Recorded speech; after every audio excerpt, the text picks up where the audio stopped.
So here's our roadmap for today. We'll be quickly looking at the administrative strategy, the halting of social reforms, the cultural dilemma the British faced, how they managed the princely states, and finally, their foreign policy. Section 1. The administrative strategy to maintain control. Faced with a rising, educated middle class, the government desperately needed a new strategy. Our source text doesn't mince words here. Their core tactic was, quite literally, divide and rule. It wasn't some subtle background maneuver. It was a deliberate, highly calculated policy designed to prevent united mass action. By pitting princes against statespeople, region against region, province against province, caste against caste, and Hindus against Muslims, they made absolutely sure the population couldn't unite against them. And they rolled these administrative tactics out fast. Almost as soon as the Indian National Congress was founded in 1885, the administration turned completely hostile toward newly educated Indians. Their attitude towards the zamindars totally shifted too, as they chose to prop up orthodox landlords as the quote-unquote traditional leaders. At the same time, to keep nationalist messages from spreading, they slapped harsh restrictions on the freedom of the press. They aggressively sought out alliances with these reactionary social groups to act as a buffer. They actually went as far as giving confiscated lands back to the Awad Tulukdars, lands that had been taken away prior to 1857. The British essentially handed them back just to create a powerful, incredibly loyal class to serve as a permanent counterweight against the rising nationalist intelligentsia. Moving on to Section 2, halting social reforms and the reactionary shift. So before 1857, the British had actually shown a little bit of hesitant support for social reforms. But after the revolt, total 180. Terrified of angering orthodox sections of society, their attitude towards social reforms changed dramatically, resulting in a massive British retreat. They abandoned modernization and sided directly with conservative elements, even going so far as encouraging casteism. And the great irony here is the Indian Renaissance. Just as the British were retreating into the past, the Indian population was rapidly shifting toward modernization, demanding governance based on liberty, equality, and justice. When you look at the day-to-day realities of colonial rule, it's pretty stark.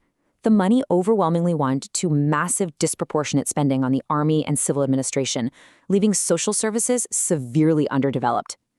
The limited health and education facilities that did exist catered almost exclusively to urban elites.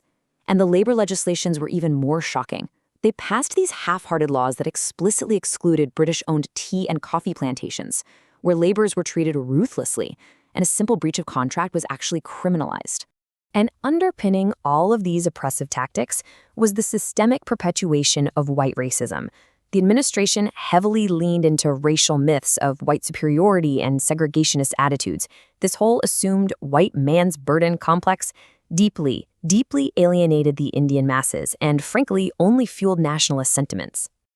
Section 3. The cultural dilemma: modernize or exploit. Let's unpack the massive anxiety at the core of British policy. You see, the colonial rulers were constantly agonizing over this one massive existential problem, often called the dilemma before the government. Basically, how on earth do you manage a vast, awakening nation and effectively extract its wealth without accidentally giving them the tools to trigger a revolution? If you modernize them too much, they'll demand freedom. But if you don't modernize them at all, you literally can't build railways or officially exploit their resources. It was quite the tightrope walk. Their answer was a highly calculated strategy of colonial modernization. Because they lived in constant fear of generating hostile forces, they opted for partial modernization, introducing progress only when it directly benefited their exploitative needs. Interestingly, they had the backing of Christian missionaries here. The role of Christian missionaries involved pushing for Western education, largely under the belief that converts would basically become better customers for British goods. Any modernization that actually threatened British political control, however, was blocked completely. But this whole idea of selective modernization clashed violently with reality. Brilliant Indian reformers, people like Ram Mohan Roy, Ishwarchandra Vidyasagar, and B.M. Malabari, were actively cultivating the characteristics of new thought. Different schools of thought emerged, sure, but they all utilized these modern principles to push the government for legislation to eradicate deep-rooted social evils. The Indian Renaissance was moving forward, regardless of what British policies dictated. Section 4. Managing princely states as a buffer zone. To insulate themselves from mass political unrest, the British set up a strict policy of subordinate union regarding the princely states.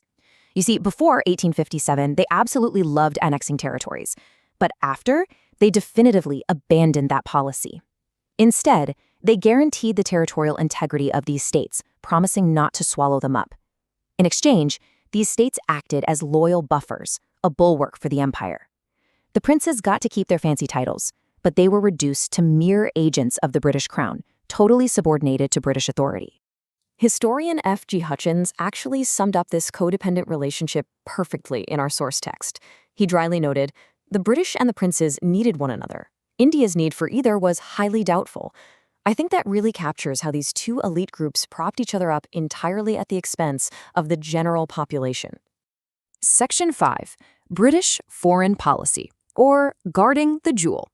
Let's see how those internal policies dictated their external stance.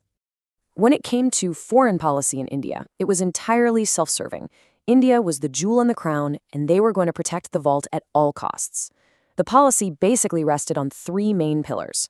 First, continually reach out to secure natural geographic frontiers to defend against invasions. Second, keep any and all European rivals, like the Russians or the French, as far away from the subcontinent as humanly possible. And third, above all else, ensure the absolute protection and promotion of British commercial and economic investments. Literally every border skirmish and foreign treaty was driven by these three goals. So, as we wrap up this explainer, I want you to consider something. We've just walked through a literal master plan of division, halting social progress, aligning with orthodox elites, extracting wealth, and suppressing the educated. But you really have to ask yourself, if an empire's survival relies on deliberately dividing its people, how inevitably do these very policies plant the seeds of their own destruction? How did this calculated web of reactionary rules inadvertently create the shared struggle that would ultimately unify the Indian masses?